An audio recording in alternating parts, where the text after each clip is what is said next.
Hello friends, स्वागत है आपका आपके अपने चैनल स्टडी जीके जीएस में। देखिए, इसमें मैं आजकल असिस्टेंट प्रोफेसर से संबंधित आपका जो यूनिट 2 है उसका मैं पार्ट 1 करा रही हूँ। और साथ ही मैं आपको बताना चाहती हूँ कि हमने जो यूनिट 1 है और आपका जो यूनिट 5 है और यूनिट 4 है, यानी कि यूनिट 1 और यूनिट 4 और यूनिट 5 ये हमने पूरे कंप्लीट कर लिए हैं। और आजकल यूनिट 2 चल रहा है, उसके बाद यूनिट 3 चलेगा आपका, और उसके बाद आपका यूनिट 6 चलेगा। तो आइए शुरुआत करते हैं। अनुकरण विधि। अनुकरण विधि क्या है? देखिए, अनुकरण विधि में शिक्षक के द्वारा, अनुकरण विधि में, अनुकरण नाम से पता चल रहा है ना, किसी को देख के या किसी के चीज़ों को या किसी की बातों को देख के, किसी को देख के उसकी तरह ही बिहेव करना। अनुकरण विधि में शिक्षक के द्वारा छात्रों को अनुकरण करने के लिए प्रेरित किया जाता है। वस्तुतः मानव अनुकरण की प्रक्रिया द्वारा सीखते हैं। मानव अनुकरण की प्रक्रिया द्वारा सीखते हैं, मतलब कि आप देखते होंगे जैसा हम करते हैं छोटे बच्चे हमें देखकर बिल्कुल वैसा ही करने का प्रयास करते हैं। थॉर्नडाइक तथा जेपी वॉटसन ने अपने प्रयोगों के आधार पर कहा कि सीखने की प्रक्रिया अप्रत्यक्ष या प्रत्युक्त अनुभवों के आधार पर न होकर प्रत्यक्ष अनुभवों के आधार पर होती है। किसके आधार पर होती है? प्रत्यक्ष अनुभवों के आधार पर होती है। कौन सी प्रक्रिया? सीखने की प्रक्रिया। हम जैसा देखते हैं वैसा ही हम करते हैं। थॉर्नडाइक तथा वॉटसन के प्रयोगों के प्रभाव से अनुकरणात्मक व्यवहार द्वारा सीखने पर कम जोर दिया जाने लगा।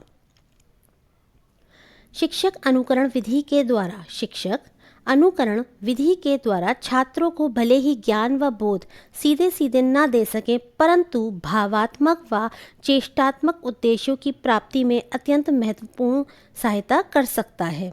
वर्ष 1941 में मिलर तथा डोलार्ड की पुस्तक सोशल लर्निंग एंड इमिटेशन के परिणाम स्वरूप प्रेक्षणात्मक सीखना या अनुकरणात्मक व्यवहार द्वारा सीखने की प्रक्रिया में पुनः रुचि जागृत हुई। ठीक है, तो ये है आपका क्या? अनुकरण विधि। नेक्स्ट देखिएगा, बहुमाध्यम आधारित विधि। कौन सी? बहुमाध्यम आधारित विधि। देखिए, बहुमाध्यम आधारित विधि द्वारा शिक्षण करते समय शिक्षक के द्वारा पाठ्य पुस्तक को प्रस्तुत करते समय संप्रेषण के बहुमाध्यमों का प्रयोग किया जाता है। जो कम्युनिकेशंस के आपके मल्टी मीडिया मतलब मल्टी फैक्टर बोल सकते हैं, या आपके बहुत सारे जो बहुमाध्यम होते हैं उनका हम प्रयोग करते हैं। इस विधि में देखिए, रेडियो पर समाचारों तथा दूर दूर स्थानों में होने वाली विभिन्न घटनाओं का वर्णन सुनने पर छात्रों के सामान्य ज्ञान में वृद्धि होती है, जबकि अच्छे आदर्शमय कथानकों या व्याख्यानों को सुनने पर छात्रों का नैतिक विकास होता है। अब देखिए, इसी में कंप्यूटर की सहायता से, किसकी सहायता से? कंप्यूटर की सहायता से प्रशिक्षित परीक्षणों की सहायता से छात्रों को उनकी कमजोरियों को बताकर उपचारात्मक शिक्षण, कौन सा शिक्षण? उपचारात्मक शिक्षण यानी कि रेमेडियल टीचिंग भी प्रदान की जाती है। वस्तुतः अब बहुमाध्यम प्रस्तुति यानी मल्टीमीडिया प्रेजेंटेशन के द्वारा पाठ्य वस्तु को प्रस्तुत करना एक आम बात हो गई है ना? किसके द्वारा? मल्टीमीडिया प्रेजेंटेशन के द्वारा पाठ्य वस्तु को प्रस्तुत करना एक आम बात हो गई है ना? आप देखते भी होंगे कि स्कूल्स में अलग अलग तरीके की चीज़ों को यूज़ किया जाता है। स्मार्ट बोर्ड भी यूज़ किया जाता है, ब्लैक बोर्ड भी यूज़ किया जाता है, या आपका कंप्यूटर्स भी यूज़ किए जाते हैं, लेक्चर्स भी दिए जाते हैं, बुक्स का भी यूज़ किया जाता है, और इस तरीके से जो है अध्ययन या पठन पाठन का कार्य पूर्ण किया जाता है। अगला देखिएगा, अभिक्रमित अध्ययन विधि। कौन सी? अभिक्रमित अध्ययन विधि। इसमें देखिए क्या है, अभिक्रमित अध्ययन विधि को आधुनिक तथा प्रगतिशील शिक्षण विधि माना जाता है। इसको कैसा माना जाता है? अभिक्रमित शिक्षण विधि को, अध्ययन विधि को आधुनिक माना जाता है और प्रगतिशील शिक्षण विधि माना जाता है। यह विधि ठोस मनोवैज्ञानिक सिद्धांतों पर आधारित है, परंतु अभिक्रमित अध्ययन सामग्री को तैयार करने में क्या होता है? अत्यधिक श्रम लगता है, संसाधन लगते हैं व कौशल की आवश्यकता होती है, जो कि इसकी एक बहुत बड़ी लिमिटेशन है या इसकी एक बहुत बड़ी सीमा है, क्योंकि इसमें श्रम ज़्यादा चाहिए, संसाधन भी ज़्यादा चाहिए, और जो व्यक्ति ऐसा करवा रहा है या कर रहा है स्किल्ड है ना, कौशल की भी उसमें आवश्यकता होती है। किस विधि में? आपकी अभिक्रमित अध्ययन विधि में। इस विधि को 3 प्रकारों में विभाजित किया जा सकता है। कितने टाइप्स में? 3 प्रकारों में, जो कि निम्नवत हैं। पहला है आपका रेखीय अभिक्रमित अनुदेशन, है ना, रेखीय अभिक्रमित अनुदेशन। ये देखिए आप, इसमें सही उत्तर देने पर छात्रों को पुनर्बलन मिलता है, जबकि गलत उत्तर देने पर उसी अनुदेशन पद को दोहराने का दंड दिया जाता है या दंड सहना पड़ता है। यह स्किनर के क्रिया प्रसूत अनुबंधन सिद्धांत पर आधारित है ना। स्किनर ने जो अपना सिद्धांत दिया था, कौन सा? क्रिया प्रसूत अनुबंधन सिद्धांत, उसी पर आपका रेखीय अभिक्रमित अनुदेशन जो है वो आपका आधारित है। अभिक्रमित अनुदेशन का दूसरा प्रकार कौन सा है? शाखीय अभिक्रमित अनुदेशन। कौन सा है? शाखीय अभिक्रमित अनुदेशन, जिसे वर्ष 1944 में नॉर्मन ए क्राउडर, किसने? नॉर्मन ए क्राउडर नामक मनोवैज्ञानिक ने प्रस्तुत किया। इसमें समस्त अनुक्रियाएं छात्र द्वारा नियंत्रित होती हैं। कौन नियंत्रित करता है इसमें? सभी अनुक्रियाओं को छात्र, स्टूडेंट्स करते हैं। इसीलिए इसे आंतरिक प्रोग्रामिंग भी कहा जाता है ना। क्या कहा जाता है? इंटरनल प्रोग्रामिंग या आंतरिक प्रोग्रामिंग भी कहा जाता है। किसको? शाखीय अभिक्रमित अनुदेशन को। आगे देखिए, मैथेटिक्स अभिक्रम विकसित करने का श्रेय थॉमस एफ गिलबर्ट को जाता है। मैथेटिक्स यूनानी शब्द मैथीन शब्द से बना है, जिसका अर्थ है सीखना। यह समूह के जटिल व्यवहार के विश्लेषण एवं पुनर्निर्माण हेतु सुव्यवस्थित एक प्रयोग होता है। आगे देखिए, टोली शिक्षण विधि। टोली शिक्षण विधि को शिक्षण की एक आधुनिक विधि कहा जाता है। कैसी विधि है ये? आधुनिक विधि है। इस विधि के अनुसार दो या दो से अधिक शिक्षकों की टोली मिलकर किसी कक्षा को पढ़ाने की योजना बनाते हैं, उसे क्रियान्वित करते हैं तथा उसका मूल्यांकन करते हैं। जैसे कि अब आजकल वर्तमान में देखते हैं कि मान लीजिए इंग्लिश एक टीचर पढ़ा रहा है, हिंदी दूसरा टीचर पढ़ा रहा है, सोशल तीसरा टीचर पढ़ा रहा है, साइंस कोई और पढ़ा रहा है। तो इस तरीके से यही आपका एक तरीके से टोली शिक्षण जो है उसका उदाहरण है। आगे देखिए, टोली शिक्षण विधि का सर्वप्रथम प्रयोग 1955 में यानी 1955 में अमेरिका के हार्वर्ड विश्वविद्यालय में किया गया। कहाँ किया गया? अमेरिका के हार्वर्ड विश्वविद्यालय में किया गया। आगे देखिए, टोली शिक्षण विधि सहक्रियात्मक तथा परस्पर सहयोगात्मक, ठीक है, सहक्रियात्मक एवं परस्पर सहयोगात्मक प्रकार की है, जिससे सभी शिक्षकों को अपनी रुचि व योग्यता के अनुसार शिक्षण का अवसर मिलता है तथा उनका समव्यावसायिक विकास होता है। कैसा विकास होता है? समव्यावसायिक विकास होता है एवं कक्षा नियंत्रण बनाने में सहायता मिलती है।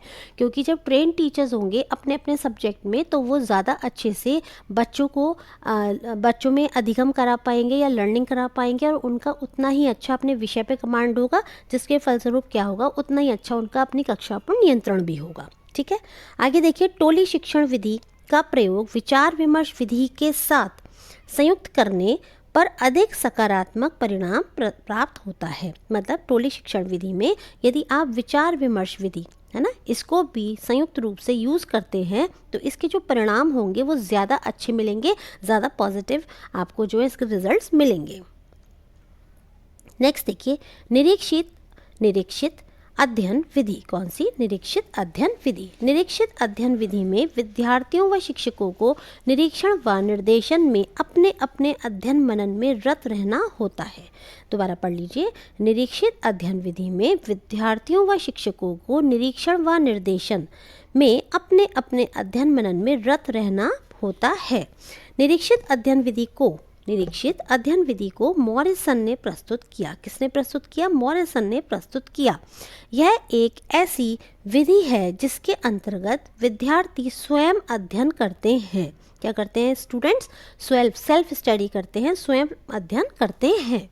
आगे देखिए, निरीक्षित अध्ययन विधि प्रत्येक विद्यार्थी को अपनी योग्यता व स्वगति के अनुसार आगे बढ़ने का अवसर प्रदान करती है। मीन्स जितनी स्टूडेंट्स में योग्यता है या जितनी उसके अंदर प्रोग्रेस करने की या जितनी उसकी गति है ना, जिस हिसाब से वो लर्न कर सकता है, अधिगम कर सकता है, उसके हिसाब से उसे आगे बढ़ने के अवसर ये विधि प्रदान करती है।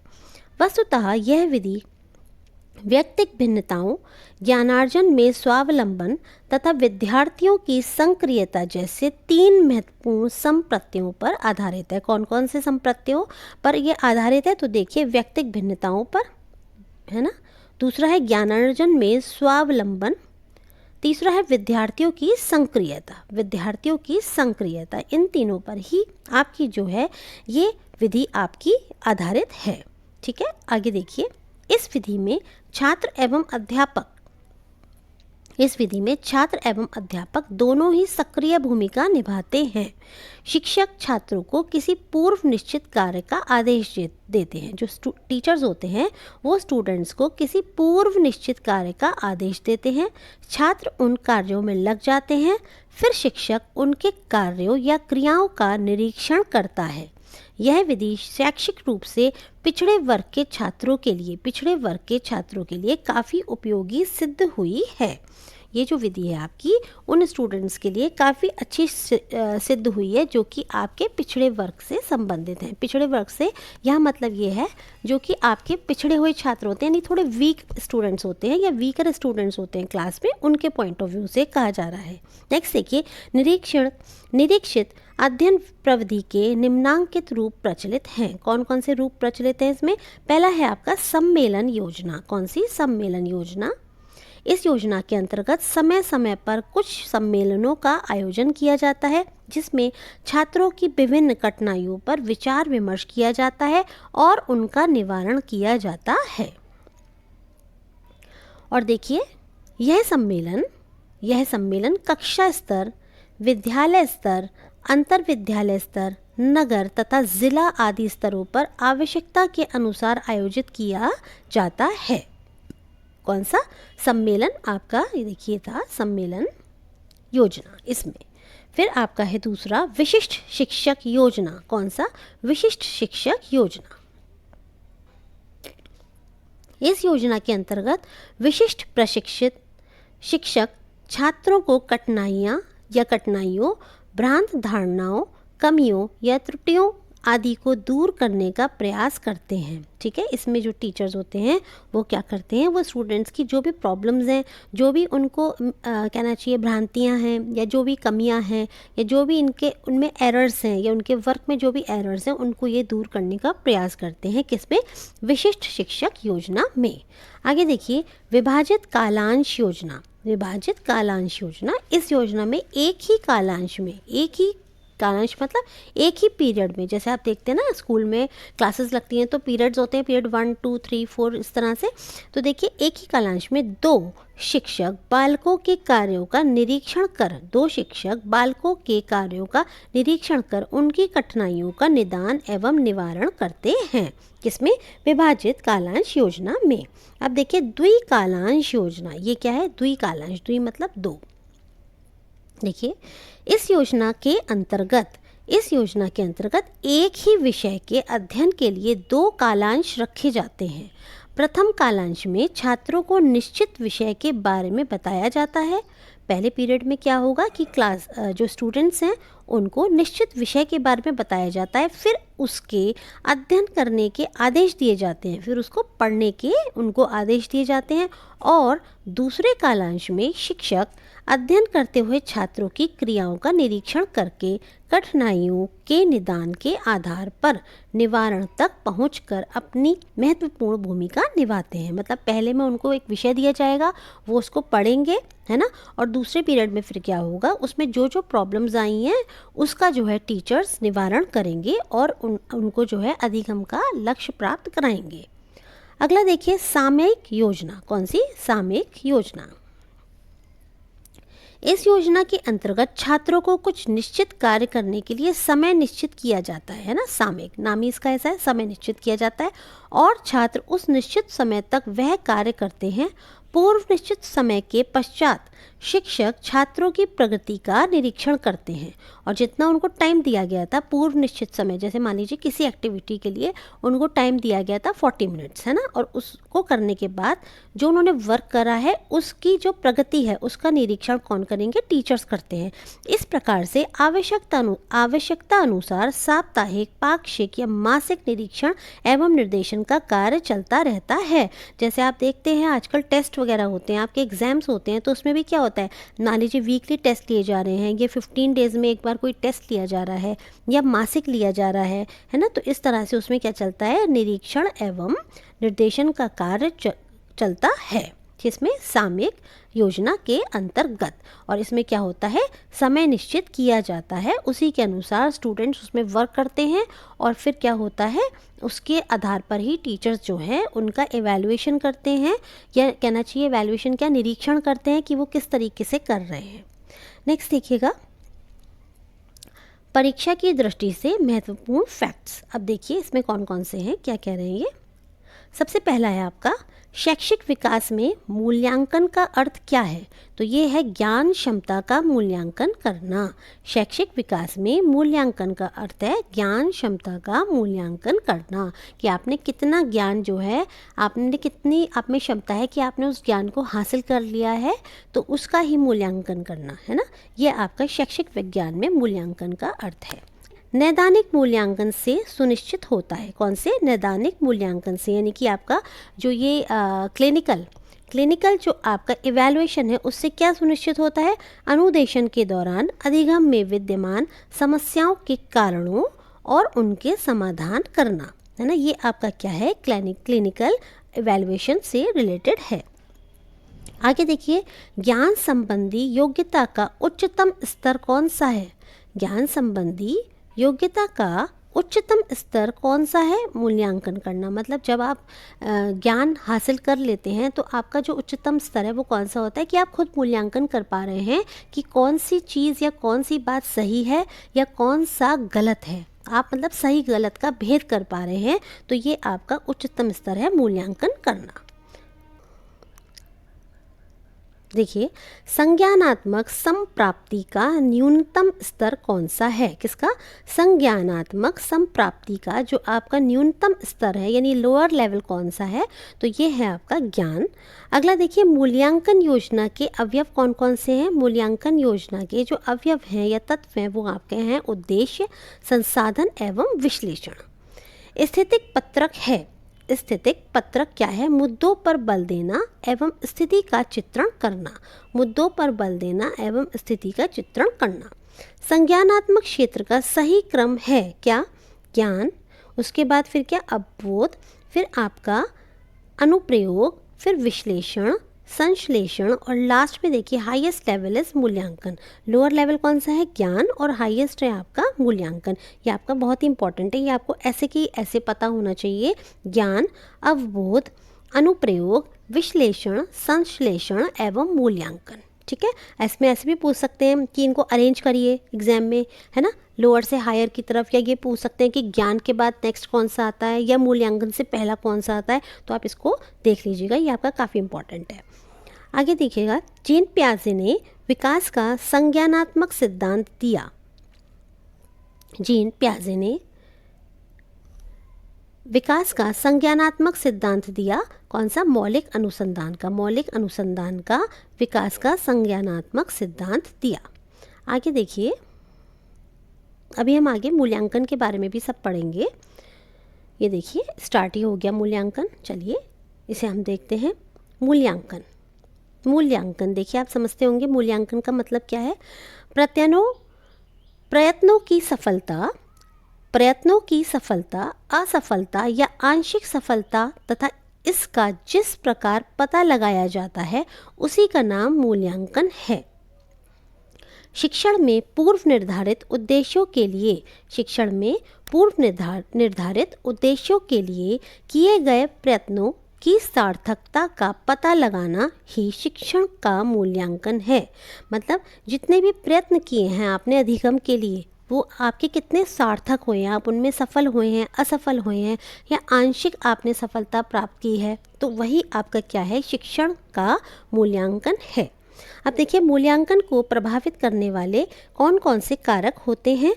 मूल्यांकन के साधन, उपकरण एवं तकनीक। पहले हैं आपके मूल्यांकन के साधन कौन कौन से हैं, मतलब कौन कौन से आप उपकरणों का या तकनीक का उसमें इस्तेमाल कर रहे हैं। दूसरा है आपका शिक्षक का शारीरिक एवं मानसिक स्वास्थ्य। शिक्षक का शारीरिक एवं मानसिक स्वास्थ्य। शिक्षक का अनुभव। शिक्षक का विषय वस्तु से संबंधित तथ्यात्मक तथा विश्लेषणात्मक ज्ञान। विद्यार्थियों का शैक्षिक स्तर, योग्यता तथा क्षमता। विद्यालय तथा शैक्षिक परिस्थितियाँ। विद्यालय प्रशासन का शिक्षक के प्रति दृष्टिकोण। शिक्षक की सहायता सामग्री का उपलब्ध होना। विद्यालय प्रशासन का मूल्यांकन के प्रति सहयोगात्मक दृष्टिकोण। शिक्षक तथा छात्र का आपसी संबंध। तो देखिए, ये आपको इसी तरह से इसमें से 4 दे सकते हैं कोई से भी पॉइंट्स, और पूछ सकते हैं कि इनमें से कौन कौन से मूल्यांकन को प्रभावित करने वाले कारक हैं या नहीं है, है ना।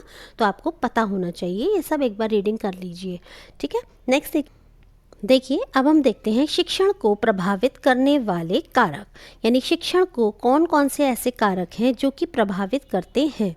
तो देखिए, अधिकतम अधिगम की प्राप्ति हेतु शिक्षण को प्रभावी बनाना आवश्यक हो जाता है। यदि हमें मैक्सिमम लर्निंग या अधिकतम अधिगम कराना है, तो इसके लिए हमें जो टीचिंग है उसको प्रभावी बनाना बहुत ज़्यादा आवश्यक हो जाता है।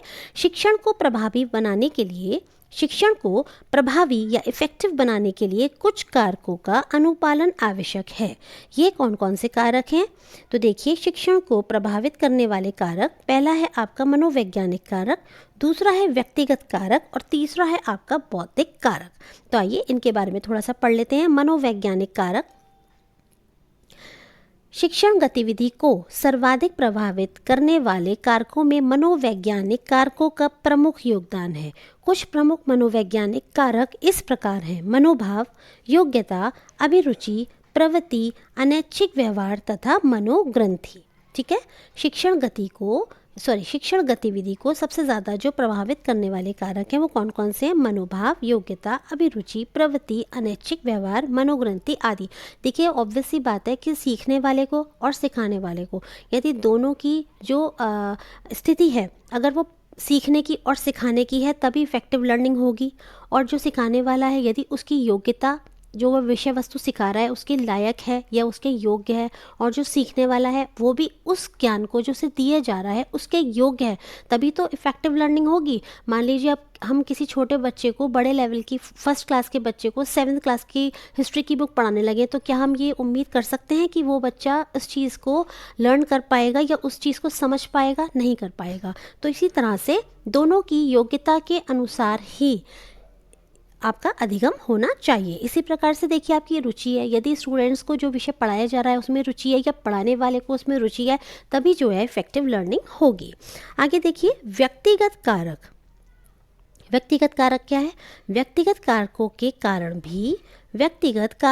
कारण भी शिक्षक कार्य काफ़ी प्रभावित होता है, जैसे पारिवारिक परिस्थितियाँ और विद्यालयी परिस्थितियाँ।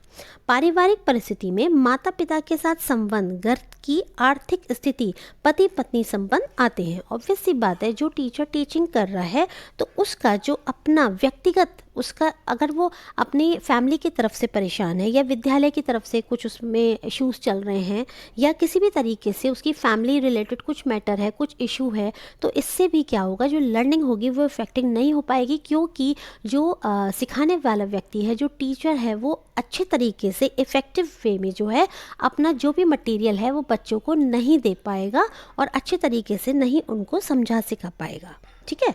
आगे देखिएगा, विद्यालय परिस्थिति में शिक्षक के शिक्षार्थियों के साथ संबंध, शिक्षक के सह शिक्षकों के साथ संबंध, शिक्षक के प्रबंधक के साथ संबंध आदि आते हैं, है ना। जैसे स्कूल में हम देखते हैं ना, कुछ जगह काफ़ी पॉलिटिक्स चलती है, ऐसा देखा गया है कि टीचर्स की आपस में, टीचर्स से एक दूसरे से काफ़ी जो रिलेशनशिप होते हैं वो अच्छे नहीं होते हैं, तो इसका जो इम्पैक्ट पड़ता है वो उनकी टीचिंग पे पड़ता है। और डेफिनेटली सी बात है, जब टीचिंग इम्पैक्ट करेगी तो जो लर्नर्स हैं उनकी लर्निंग भी इससे इम्पैक्ट उस पर पड़ेगा, ठीक है ना। आगे देखिएगा, शिक्षक के जो प्रबंधक, कोई स्कूल ऐसे होते हैं जहाँ पर मैनेजमेंट होते हैं, तो वहाँ पर अगर टीचर और मैनेजमेंट के साथ अच्छे रिलेशनशिप नहीं है तो भी इसका जो इफ़ेक्ट है वो उनकी टीचिंग पर आएगा। आगे देखिए, बौद्धिक कारक यानी इंटेलेक्चुअल फैक्टर्स, बुद्धि का शिक्षण पर व्यापक प्रभाव होता है। बौद्धिक स्तर का शिक्षण पर प्रत्यक्ष एवं गहरा प्रभाव पड़ता है। बौद्धिक दृष्टि से प्रखर शिक्षक का शिक्षण अधिक प्रभावी होता है। बौद्धिक दृष्टि से प्रखर शिक्षक जो होता है उसका शिक्षण अधिक प्रभावी होता है। देखिए, बुद्धि का शिक्षण पर व्यापक प्रभाव पड़ता है, ये हम सभी जानते हैं, ना ही केवल शिक्षण पर बल्कि अधिगम पर भी बहुत ज़्यादा प्रभाव पड़ता है ना। यदि आपका बौद्धिक स्तर ऊंचा है ना, और आपका शिक्षण पर प्रत्यक्ष और यदि मान लीजिए आपका जो इंटेलेक्चुअल लेवल है वो काफ़ी अच्छा है, तो आप अच्छे से ही, जो टीचर होगा बहुत अच्छे तरीके से अपना जो मटेरियल है उसको प्रेजेंट कर पाएगा स्टूडेंट्स के सामने, डिफरेंट टाइप के इलस्ट्रेशंस के द्वारा या डिफरेंट टाइप्स के जो आपके लर्निंग मटेरियल्स होते हैं उनकी हेल्प लेके या आप उदाहरण दे करके। तो इस तरीके से क्या है, इसी तरह से जो लर्नर्स हैं उनके ऊपर भी ये बात लागू होती है। यदि देखा जाए कि अगर जो लर्नर है उसकी बुद्धि लब्धि ज़्यादा है तो वो जो है अधिगम को बहुत अच्छे तरीके से कर पाएगा। देखिए, एक ही क्लास में आप देखिए एक ही टीचर पढ़ाता है, लेकिन जो लर्नर्स होते हैं, बच्चे होते हैं, मान लीजिए 40 बच्चे हैं, है ना, तो एक बच्चा ऐसा है जो 98% ला रहा है और एक बच्चा ऐसा होता है जो बहुत किनारे से पास हो रहा है, 40% ला रहा है। तो पढ़ाने वाला टीचर तो एक है, तो कहीं ना कहीं ये डिपेंड करता है लर्नर्स के ऊपर भी। लेकिन यहाँ हम बात कर रहे हैं किसकी, जो आपका टीचर है उसकी इंटेलेक्चुअल फैक्टर्स के बारे में। नेक्स्ट देखिएगा, प्रभावी शिक्षण हेतु उपयोगी तथ्य। प्रभावी शिक्षण हेतु उपयोगी तथ्य कौन कौन से हैं? अध्यापक इस प्रकार की परिस्थितियां प्रदान कर सकता है जो छात्र के चिंतन और व्यवहार में प्रवाह, लचीलापन, मौलिकता और खोजबीन की प्रवृत्ति को प्रोत्साहित कर सके। नीचे दिए गए कुछ आवश्यक परिस्थितियां हैं जो छात्र की सृजनशीलता यानी क्रिएटिविटी को संबल दे सकती हैं, यानी जो स्टूडेंट्स में क्रिएटिविटी होती है उसको इंक्रीज कर सकती हैं। जैसे ऐसे अपसारी मुक्तोत्तर प्रश्न पूछे जाएं, ऐसे अपसारी मुक्तोत्तर प्रश्न पूछे जाएं जिनका लक्ष्य विकल्पात्मक उत्तरों और नवीनता पर हो, ना कि सही या गलत उत्तर पर, है ना। तो देखिए, ऐसे अपसारी मुक्त प्रश्नोत्तर पूछे जाएं बच्चों से जिनमें सिर्फ ये ना पूछना हो कि ये ट्रू है या ये फॉल्स है, बल्कि ऐसे हों जिनमें क्या हो कि विकल्पात्मक उत्तरों और नवीनता पर वो बेस्ड हो।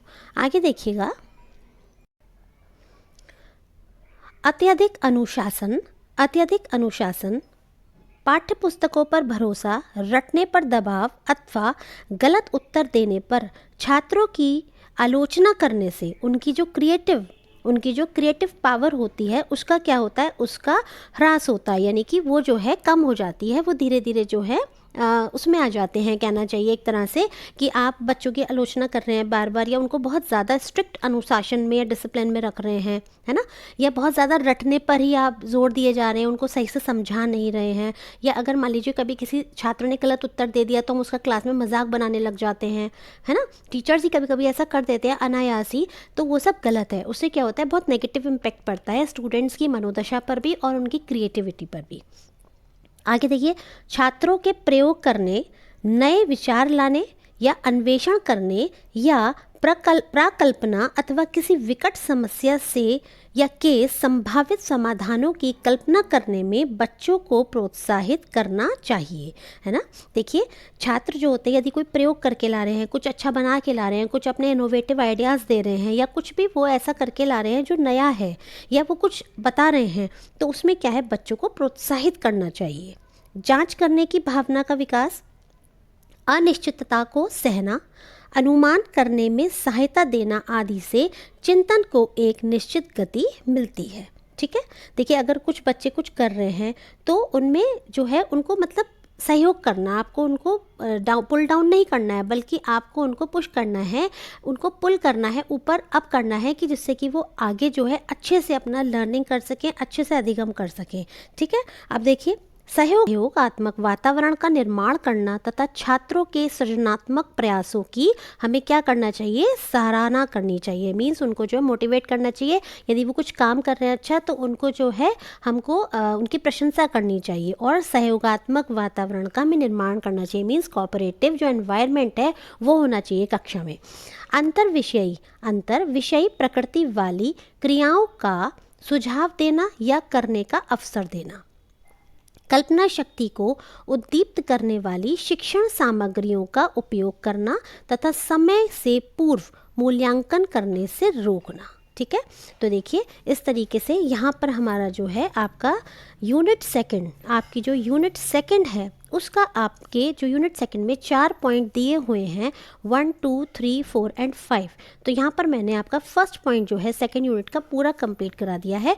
अब हम इसके सेकंड पॉइंट की तरफ मूव करेंगे अपनी नेक्स्ट वीडियो में, जो कि आप देख सकते हैं शोध तात्पर्य एवं प्रणाली, है ना। तो देखिए अगर आपको मेरी वीडियोस पसंद आ रही हो तो आप मेरी वीडियोस को लाइक कीजिएगा, चैनल को सब्सक्राइब कीजिएगा और अपने सुझावों को कमेंट्स के माध्यम से बताइएगा। धन्यवाद।